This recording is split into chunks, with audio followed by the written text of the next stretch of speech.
ਜਿਹੜੇ ਦੂਸਰੇ ਲੋਕ ਹੈ ਉਹ ਲੁਕ ਛਿਪ ਕੇ ਜਿਹੜੇ ਹੈ ਆਪਣੇ ਲੋਕਾਂ ਨੂੰ ਹਥਿਆਰਾਂ ਦੀ ਟ੍ਰੇਨਿੰਗ ਦੇ ਰਹੇ ਹੈ, ਸ਼ਸਤਰਾਂ ਦੀ ਟ੍ਰੇਨਿੰਗ ਦੇ ਰਹੇ ਹੈ। ਅਸੀਂ ਲੁਕ ਛਿਪ ਕੇ ਨਹੀਂ ਦੇਾਂਗੇ, ਅਸੀਂ ਸ਼ਰੇਆਮ ਦੇਾਂਗੇ, ਖੁੱਲ੍ਹੇਆਮ ਦੇਾਂਗੇ। ਅਸੀਂ ਪੜ੍ਹਦੇ ਹਾਂ ਕਿ ਰਾਜ ਕਰੇਗਾ ਖਾਲਸਾ। ਕੌਣ ਰਾਜ ਕਰੂਗਾ? ਖਾਲਸਾ ਰਾਜ ਕਰੂਗਾ। ਤੇ ਜੇ ਅਸੀਂ ਰਾਜ ਕਰਨਾ, ਰਾਜ ਲੈਣਾ, ਤੇ ਸਾਨੂੰ ਖਾਲਸਾ ਬਣਨਾ ਪਏਗਾ। ਈਸਾਈਅਤ ਦਾ ਪ੍ਰਚਾਰ ਜਿਹੜਾ ਹੈ ਬੜੇ ਜ਼ੋਰ ਸ਼ੋਰ ਦੇ ਨਾਲ ਚਲਾਇਆ ਜਾ ਰਿਹਾ। ਪੰਜਾਬ ਦੇ ਅੰਦਰ ਪਿੰਡ ਪਿੰਡ ਚਰਚਾਂ ਬਣ ਰਹੀਆਂ ਔਰ ਮਸੀਤਾਂ ਬਣ ਰਹੀਆਂ। ਇਹ ਸਾਡੇ ਵਾਸਤੇ ਚਿੰਤਾ ਵਾਲੀ ਗੱਲ ਹੈ ਕਿ ਪਿੰਡਾਂ ਦੇ ਵਿੱਚ ਜਾ ਕੇ, ਖਾਸ ਤੌਰ ਤੇ ਬਾਰਡਰ ਏਰੀਏ ਦੇ ਪਿੰਡਾਂ ਦੇ ਵਿੱਚ ਜਾ ਕੇ ਸਿੱਖੀ ਨੂੰ ਮਜ਼ਬੂਤ ਕਰੋ। ਹੁਣ ਏਸੀ ਕਮਰਿਆਂ ਚੋਂ ਬਾਹਰ ਨਿਕਲਣ ਦਾ ਸਮਾਂ ਆ ਗਿਆ, ਪਿੰਡਾਂ ਦੇ ਵਿੱਚ ਜਾਣ ਦਾ ਸਮਾਂ ਆ ਗਿਆ, ਪਿੰਡਾਂ ਦੇ ਵਿੱਚ ਪ੍ਰਚਾਰ ਕਰਨ ਦਾ ਸਮਾਂ ਆ ਗਿਆ। ਵੀ ਇਹਨੇ ਸੁਰੱਖਿਆ ਘੇਰੇ ਕਿਉਂ? ਕਹਿੰਦੇ ਜੀ ਸਿੱਖਾਂ ਦੀ ਸੁਰੱਖਿਆ ਵਾਸਤੇ। ਉਹ ਸਿੱਖਾਂ ਨੂੰ ਸੁਰੱਖਿਆ ਦੀ ਲੋੜ ਨਹੀਂ ਹੈ, ਸ਼ੇਰਾਂ ਨੂੰ ਸੁਰੱਖਿਆ ਦੀ ਲੋੜ ਨਹੀਂ ਹੈ। ਹਾਂ, ਸ਼ੇਰਾਂ ਤੋਂ ਸੁਰੱਖਿਆ ਦੀ ਲੋੜ ਹੈ। ਤੇ ਤੁਸੀਂ ਸ਼ੇਰਾਂ ਤੋਂ ਸੁਰੱਖਿਅਤ ਕਰਨ ਵਾਸਤੇ ਇਹ ਜਿਹੜੇ ਸੁਰੱਖਿਆ ਦਸਤੇ ਜਾਂ ਸੁਰੱਖਿਆ ਦੀਵਾਰਾਂ ਜਿਹੜੀਆਂ ਨੇ ਬਣਾਈਆਂ ਨੇ, ਇਹ ਸਾਨੂੰ ਦਿਸ ਰਹੀਆਂ। ਸੱਚਖੰਡ ਸ੍ਰੀ ਹਰਿਮੰਦਰ ਸਾਹਿਬ ਜੀ ਦੇ ਆਭਾ ਮੰਡਲ ਦੇ ਵਿੱਚ ਸਸ਼ੋਭਤ ਸ੍ਰੀ ਅਕਾਲ ਤਖਤ ਸਾਹਿਬ ਜੀ ਦੇ ਸਥਾਨ ਦੇ ਉੱਤੇ ਧੰਨ ਧੰਨ ਸਾਹਿਬ ਸ੍ਰੀ ਗੁਰੂ ਗ੍ਰੰਥ ਸਾਹਿਬ ਸੱਚੇ ਪਾਤਸ਼ਾਹ ਦੀ ਹਜ਼ੂਰੀ ਵਿੱਚ ਜੁੜ ਬੈਠੀ ਗੁਰੂ ਰੂਪ ਖਾਲਸਾ ਸਤ ਸੰਗਤ ਜੀ, ਸਭ ਤੋਂ ਪਹਿਲਾਂ ਫਤਿਹ ਪ੍ਰਵਾਨ ਕਰੋ। ਵਾਹਿਗੁਰੂ ਜੀ ਕਾ ਖਾਲਸਾ, ਵਾਹਿਗੁਰੂ ਜੀ ਕੀ ਫਤਿਹ। ਅੱਜ ਅਸੀਂ ਸਾਰੇ ਉਹਨਾਂ ਮਹਾਨ ਯੋਧਿਆਂ, ਸੂਰਬੀਰਾਂ ਨੂੰ ਯਾਦ ਕਰਨ ਵਾਸਤੇ ਇਕੱਠੇ ਹੋਏ ਹਾਂ, ਜਿਨ੍ਹਾਂ ਨੇ ਜੂਨ 1984 ਦੇ ਵਿੱਚ ਭਾਰਤੀ ਫੌਜ ਦਾ ਡਟ ਕੇ ਮੁਕਾਬਲਾ ਕਰਦਿਆਂ ਸ਼ਹਾਦਤਾਂ ਦੇ ਜਾਮ ਪੀਤੇ। ਬਹੁਤ ਹੀ ਸੂਰਬੀਰ ਮਹਾਨ ਯੋਧੇ ਸੰਤ ਜਰਨੈਲ ਸਿੰਘ ਜੀ ਭਿੰਡਰਾਂਵਾਲੇ ਮਹਾਂਪੁਰਖ, ਅਮਰ ਸ਼ਹੀਦ ਭਾਈ ਸਾਹਿਬ ਭਾਈ ਅਮਰੀਕ ਸਿੰਘ ਜੀ, ਬਾਬਾ ਠਾਰਾ ਸਿੰਘ ਜੀ, ਔਰ ਬਹੁਤ ਹੀ ਸੂਝਵਾਨ ਨੀਤੀਵਾਨ ਜਰਨਲ ਭਾਈ ਸੁਬੇਗ ਸਿੰਘ ਜੀ। ਇਹਨਾਂ ਤੋਂ ਇਲਾਵਾ ਅੱਜ ਦੇ ਦਿਨ ਜੂਨ 1984 ਦੇ ਵਿੱਚ ਇਸ ਅਸਥਾਨ ਦੇ ਉੱਤੇ ਭਾਰਤੀ ਸਟੇਟ ਦੇ ਨਾਲ ਲੜਦਿਆਂ ਬੇਅੰਤ ਸਿੱਖਾਂ ਨੇ ਸ਼ਹੀਦੀ ਦਿੱਤੀ ਹੈ, ਜਿਹਦੇ ਵਿੱਚ ਬੀਬੀਆਂ ਵੀ ਸਨ, ਬਜ਼ੁਰਗ ਵੀ ਸਨ, ਬੱਚੇ ਵੀ ਸਨ, ਨੌਜਵਾਨ ਵੀ ਸਨ। ਔਰ ਅਸੀਂ ਉਹਨਾਂ ਸ਼ਹੀਦਾਂ ਨੂੰ ਯਾਦ ਕਰਨ ਵਾਸਤੇ ਅੱਜ ਇਕੱਠੇ ਹੋਏ ਹਾਂ। ਜਿਸ ਵਕਤ ਭਾਰਤ 1947 ਦੇ ਵਿੱਚ ਭਾਰਤੀ ਲੋਕਾਂ ਦੇ ਕਹਿਣ ਮੁਤਾਬਕ ਆਜ਼ਾਦ ਹੋਇਆ, ਸਿੱਖਾਂ ਨੂੰ ਨੱਪਣ ਦੀ, ਸਿੱਖਾਂ ਨੂੰ ਕੁੱਟਣ ਦੀ ਪਾਲਿਸੀ ਜਿਹੜੀ ਹੈ ਉਸੇ ਵੇਲੇ ਤਿਆਰ ਹੋ ਗਈ ਸੀ। ਔਰ ਤਿਆਰ ਕੀਤੀ ਸੀ ਜਵਾਹਰ ਲਾਲ ਨਹਿਰੂ ਨੇ ਕਿ ਇਸ ਹਿੰਦੁਸਤਾਨ ਦੇ ਅੰਦਰ, ਇਸ ਭਾਰਤ ਦੇ ਅੰਦਰ ਸਿੱਖਾਂ ਨੂੰ ਨੱਪਣਾ ਹੈ, ਸਿੱਖਾਂ ਨੂੰ ਕੁੱਟਣਾ ਹੈ, ਸਿੱਖਾਂ ਨੂੰ ਦੱਬਣਾ ਹੈ, ਆਰਥਿਕ ਤੌਰ ਤੇ ਕਮਜ਼ੋਰ ਕਰਨਾ ਹੈ, ਸਮਾਜਿਕ ਤੌਰ ਤੇ ਕਮਜ਼ੋਰ ਕਰਨਾ ਹੈ, ਧਾਰਮਿਕ ਤੌਰ ਤੇ ਕਮਜ਼ੋਰ ਕਰਨਾ ਹੈ, ਔਰ ਰਾਜਨੀਤਿਕ ਤੌਰ ਤੇ ਵੀ ਕਮਜ਼ੋਰ ਕਰਨਾ ਹੈ। ਇਹ ਨੀਤੀਆਂ 1947 'ਚ ਹੀ ਬਣ ਗਈਆਂ ਸੀ।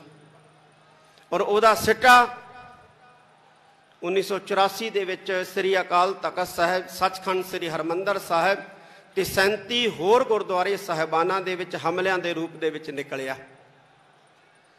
ਮੈਂ ਕੁਝ ਗੱਲਾਂ ਸਾਂਝੀਆਂ ਕਰਨੀਆਂ। ਇਹ ਜਿਹੜੀ ਬਾਦਸ਼ਾਹਤ ਦਾ ਸੰਕਲਪ ਹੈ ਜਾਂ ਰਾਜ ਦਾ ਸੰਕਲਪ ਹੈ, ਇਹ ਸਾਨੂੰ ਗੁਰੂ ਸਾਹਿਬਾਨ ਨੇ ਦਿੱਤਾ ਹੈ। ਔਰ ਅਸੀਂ ਆਪਣੇ ਅਰਦਾਸ ਦੇ ਦੌਰਾਨ ਦੌਰੇ ਦੇ ਵਿੱਚ ਇਸ ਸੰਕਲਪ ਨੂੰ ਦੁਹਰਾਉਂਦੇ ਹਾਂ, ਰਾਜ ਕਰੇਗਾ ਖਾਲਸਾ, ਔਰ ਦੁਹਰਾਉਂਦੇ ਰਹਿਣਾ। ਜਿਹੜਾ ਸਿੱਖ ਹੈ, ਜਿਹਦੇ ਕੇਸਾਂ ਦੇ ਵਿੱਚ ਅੰਮ੍ਰਿਤ ਹੈ, ਜਿਹਦੇ ਨੇਤਰਾਂ ਦੇ ਵਿੱਚ ਅੰਮ੍ਰਿਤ ਹੈ, ਜਿਹਦੇ ਮੁਖ ਦੇ ਵਿੱਚ ਖੰਡੇ ਬਾਟੇ ਦਾ ਅੰਮ੍ਰਿਤ ਹੈ, ਉਹ ਰਾਜ ਦੇ ਸੰਕਲਪ ਤੋਂ ਮੁਨਕਰ ਨਹੀਂ ਹੈ ਔਰ ਨਾ ਮੁਨਕਰ ਹੋ ਸਕਦਾ ਹੈ। ਇਹ ਗੱਲ ਵੱਖਰੀ ਹੈ ਕਿ ਕੋਈ ਖੁੱਲ੍ਹੇਆਮ ਮਾਨਸਾ ਵਰਗਾ ਖੁੱਲ੍ਹੇਆਮ ਕਹਿੰਦਾ ਹੈ ਔਰ ਸਾਡੇ ਵਰਗੇ ਦੱਬੀ ਜ਼ੁਬਾਨ 'ਚ ਕਹਿ ਦਿੰਦੇ ਆ। ਅਸੀਂ ਪੜ੍ਹਦੇ ਹਾਂ ਕਿ ਰਾਜ ਕਰੇਗਾ ਖਾਲਸਾ। कौन राज करूगा? खालसा राज करूगा। ते जे असी राज करने, राज लेने, ते सानू खालसा बनना पएगा। अज साडे सामने बहुत सारियां चुनौतियां जिहड़ियां ने वो खड़ियां ने, जिहड़ियां सानू कमज़ोर कर रहीआं ने, धार्मिक तौर दे उत्ते, समाजिक तौर दे उत्ते और आर्थिक तौर दे उत्ते। सानू धार्मिक तौर दे उत्ते कमज़ोर करन वास्ते पंजाब दी इस धरती दे उत्ते ईसाईयत दा प्रचार जिहड़ा है बड़े जोर शोर दे नाल चलाया जा रहा है। पंजाब दे अंदर पिंड पिंड चर्चां बन रही और मसीतां बन रही। ये साडे वास्ते चिंता वाली गल है, साडे वास्ते फिक्र वाली गल है। मैं सारे महापुरखों नूं, जिन्ने भी सिख धर्म नाल संबंधित महापुरख है जिहड़े प्रचार की सेवा करते रहे ने, मैं उन्होंने ये कहना चाहांगा कि एक बारी फेर निकलो। जिवें संत बाबा गुरबचन सिंह जी भिंडरां वाले, जिवें संत बाबा ज्वाला सिंह जी हरखोवाल वाले, जिवें महापुरख संत बाबा अतर सिंह जी मस्तूआणा साहब वाले, इन्होंने वहीरां घत के पिंडां दे विच प्रचार कीता सी ते सिੱਖੀ बुलंद कीती सी। अज भी मैं इन्हां महापुरखां नूं अपील करूंगा कि पिंडां दे विच जाके, खास तौर ते बॉर्डर एरिए दे पिंडां दे विच जाके सिੱਖੀ नूं मजबूत करो। हुण एसी कमरियां चों बाहर निकलण दा समां आ गया, पिंडां दे विच जाण दा समां आ गया, पिंडां दे विच प्रचार करन दा समां आ गया। क्योंकि जे असीं धार्मिक तौर ते मजबूत ना होवांगे, असीं आर्थिक तौर ते मजबूत नहीं होवांगे। असीं आर्थिक तौर ते मजबूत नहीं होवांगे, असीं समाजिक तौर ते मजबूत नहीं होवांगे। ते जे असीं धार्मिक तौर ते कमज़ोर हो गए, समाजिक तौर ते कमज़ोर हो गए, आर्थिक तौर ते कमज़ोर हो गए, राजनीतिक कमज़ोरी नूं कोई रोक ही नहीं सकता है। राजनीतिक कमज़ोरी आएगी ही आएगी और असीं उन्ना राज तो दूर होवांगे जिन्ना धार्मिक तौर ते कमज़ोर होवांगे। सानू धार्मिक तौर ते मजबूत होने की बहुत वड्डी जरूरत है। साडा नौजवान नशियां च गिरफ्त हो रहा है, नौजवान पढ़ाई तो जिहड़ा है वो पासा वट रहा है। नौजवानों के अंदर कौमी जज्बा जिहड़ा है वो पैदा करने की अज सब तो वड्डी साध संगत की जरूरत है। एक गल मैं होर कहनी चाहना कि ये जिहड़ी सिख कौम है, ये मर्दे मुजाहद धन धन साहिब श्री गुरु गोबिंद सिंह पातशाह की पैदा की, गुरु नानक साहिब सच्चे पातशाह की जिहड़ी है वो प्रज्वलित की शेरां दी कौम है। इस वार श्री अमृतसर साहब के आस पास सरकार ने बहुत वड्डा घेरा कत्तिया। सरकार भी मनदी है कि शेरां दी कौम है, क्योंकि शेरां नूं काबू करने वास्ते बड़े बड़े पिंजरे जिहड़े ने जां बड़ियां बड़ियां दीवारां खड़ियां कीतियां जांदियां। गिदड़ां नूं रोकण वास्ते पिंजरे खड़े करन दी जरूरत नहीं पैंदी। सरकारां नूं पुछिया भी इन्ने सुरक्षा घेरे क्यों? कहंदे जी सिखां दी सुरक्षा वास्ते।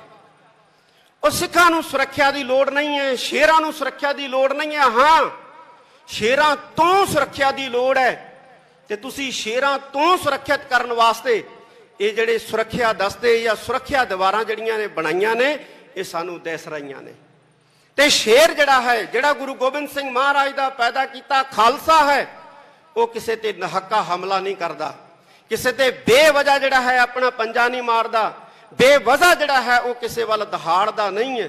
हाँ, कोई स्टेट दा भेजिया जिहड़ा भेखी जिहड़ा है नकली दाड़ी केस ला के भावें कोई जुल्म कर जे, भावें कोई किसी ते जबर कर जे, पर जिहड़ा गुरु नानक साहिब सच्चे पातशाह दा सिख है वो कदे भी जुल्म वाल जिहड़ा जुल्म रोकदा जरूर है लेकिन जुल्म नहीं करता। मैं सिख संस्थावां नूं ये कहना चाहांगा कि अज जरूरत आ गई है, जिवें धन गुरु अंगद देव जी महाराज ने खडूर साहब की धरती के उत्ते मल अखाड़े कायम किए सी। अज गतका अकैडमियां ते गतके अखाड़े जिहड़े ने साडीआं संस्थावां गुरुद्वारा साहिबान के अंदर कायम करन और मॉडर्न जिहड़े ने शस्त्र अभ्यास के केंद्र जिन्हों शूटिंग रेंजा कहते हैं वह भी कायम कीतियां जान, कोई हरज नहीं है। साध संगत जी, जिहड़े दूसरे लोग है वो लुक छिप के जिहड़े है अपने लोगों को हथियारों की ट्रेनिंग दे रहे हैं, शस्त्रां की ट्रेनिंग दे रहे हैं। असी लुक छिप के नहीं देंगे, असी शरेआम देंगे, खुलेआम देंगे।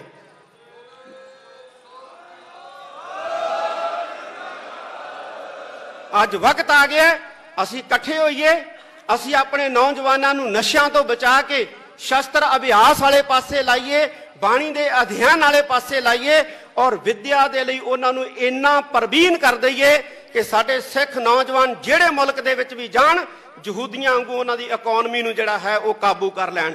जदों साडे नौजवान इस काबिल बन गए कि दुनिया के मुल्कों के विच जाके उन्हां दीयां इकोनमियां दब लईआं ते साडा राज जिहड़ा है दुनिया की कोई ताकत जिहड़ी है वो रोक नहीं सकूगी।